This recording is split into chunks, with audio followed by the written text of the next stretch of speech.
ચાલુ કરી एक मिनट। ठाकुर भलाजी जुडार जी 101 रुपया। ठाकुर किरण जी फकीर जी धन्यवाद। ठाकुर विष्णु जी भिखारी 101 रुपया। खूब खूब धन्यवाद। અમારા નાટકનું નામ છે વહુએ ઉગાડ્યા મોટા ઘોડા। હું આ નાટકમાં સાસુનું પાત્ર બની છું। મારું નામ છે કમુબેન। હું આ નાટકમાં વહુનું પાત્ર બની છું। મારું નામ છે રાધા। હું આ નાટકમાં નરસનું પાત્ર બની છું। મારું નામ છે સપના। હું આ નાટકમાં નણંદનું પાત્ર બની છું। મારું નામ છે નૈના। હું આ નાટકમાં શેઠાણીનું પાત્ર બની છું। મારું નામ છે કુંદન શેઠાણી।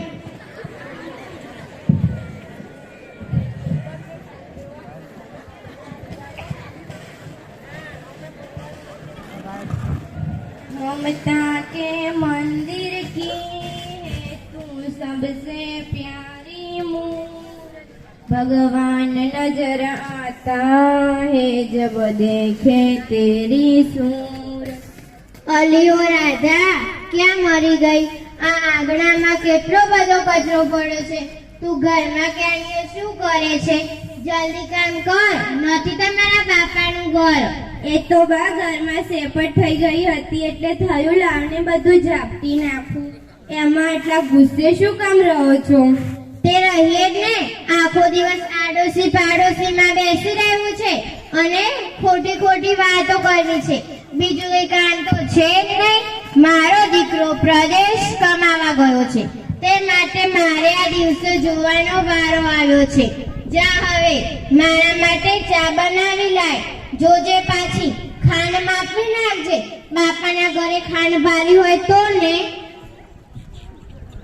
નૈના ઓ નૈના ક્યાં મરી ગઈ? આ પણ એની ભાભીની જેમ જ થઈ ગઈ છે। એ આવી બા, શું તું પણ આખો દિવસ બૂમાબૂમ કર્યા કરે છે?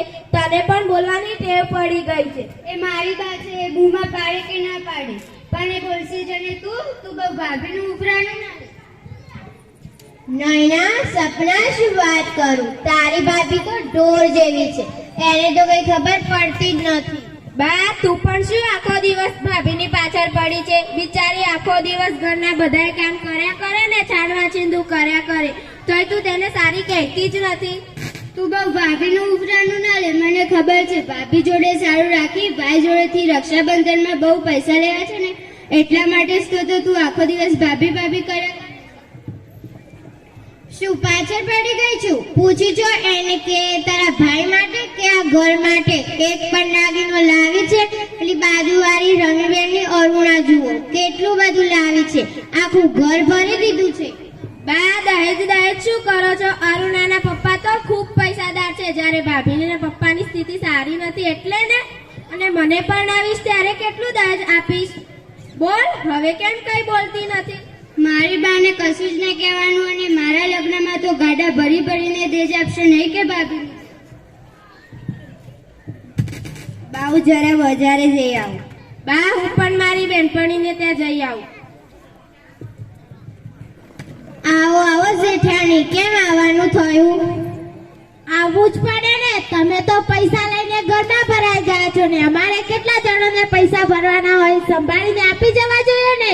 બેન ચિંતા કરશો નહીં, મારો દીકરો પ્રદેશ કમાવા ગયો છે, તે આવશે એટલે હું તમારા બધા જ પૈસા દૂધી ધોઈને આપી દઈશ। જો તમારે પૈસા ના આપવા હોય તો તમારી દીકરી નૈનાને મારા દિયર દલપતરામ સાથે પરણાવી દો। શું કહ્યું તમે?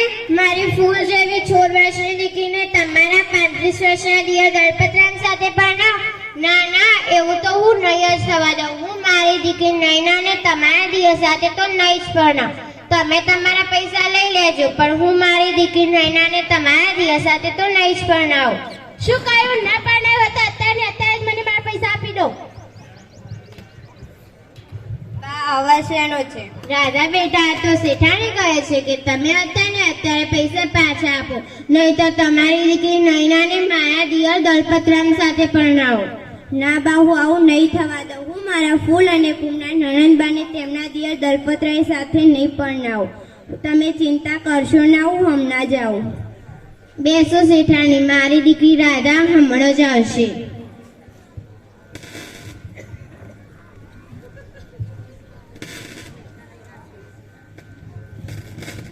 લો આ ઘરેના વેચી તમે તમારા પૈસા લઈ લેજો, પણ હું મારી નણંદબાને તમારા દિયર સાથે તો નહીં જ પરણાવું.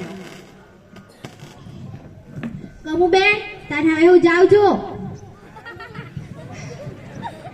રાધા બેટા, તે તો આજે મારા ઘરની આબરૂ અને ઇજ્જત બંને બચાવી લીધી. ખરેખર તું ખૂબ જ મહાન છે. બા, આ શું કહો છો? આ તો મારી ફરજ હતી. મેં તો ઘરમાં આવેલી આફતને દૂર કરી છે. આ ઘરનો ખોડો તો સદાય ઉજનો જ રહેશે. ના બેટા, તે તો આ ઘરના ખોરડાને ઉગાડ્યા. અત્યારની 21મી સદીમાં દહેજ પ્રથા તો બંધ છે, અને તમે જોયું ને કે મારી વહુ કેટલી સંસ્કારી છે. એને મારા ઘરની ઇજ્જત બચાવી લીધી. એટલે જ કહું છું, વહુને પોતાની દીકરી માનજો. જો પોતાની દીકરી માનશો ને તો જ ખુશ રહેશો અને ઘર સમૃદ્ધ બનશે. જય ભારત. સરસ.